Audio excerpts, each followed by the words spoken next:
Лидерот на ВМРО-ДПМН Христијан Мицкоски повикува на широк опозицијски фронт, отворено за соработка и формирање на ново парламентарно мнозинство. Сите посакуваме да бидеме дел од европското семејство, а на малите политички партии кои се дел од владеачката коалиција им поддаваме рака да ни се приклучат, вели Мицкоски. Да формираме едно ново парламентарно мнозинство, да ги засукаме ракавите, ги охрабрувам сите оние политички партии кои што се дел од коалицијата СДСМ-ДУИ да размислат за иднината на Македонија, да размислат за иднината на македонскиот народ и дали тоа е друштвото во кое што сакаат да останат или сакаат да дојдат во друштво на напредни, прогресивни сили кои што очигледно во овој момент имаат поинакви планови од друштвото СДСМ-ДУИ.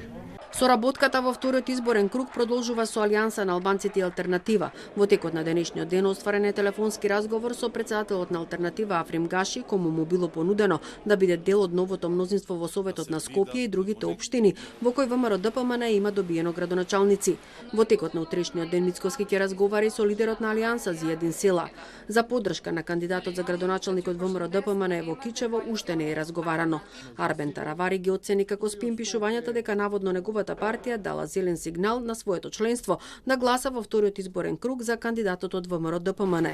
Опозицијската партија го повика и раководството на Левица да одлучи во каков формат би сакале да биде соработката на двете партии. Претседателот на Левица Димитар Апасиев на својот Facebook профил напиша: "Не смее да има никакво коалицирање со партии кои имаат дамки во своето работење. Коалицирањето ќе ја разводни идеологијата. Од тоа корист ќе имаат само нашите ривали." А само пред 2 дена тој порача дека се подготвени за соработка со ВМРО-ДПМН и поддршка во вториот изборен круг и дека чека да биде поканет во партиското седиште. Покана од ВМРО-ДПМН Левица досега се уште нема добиено.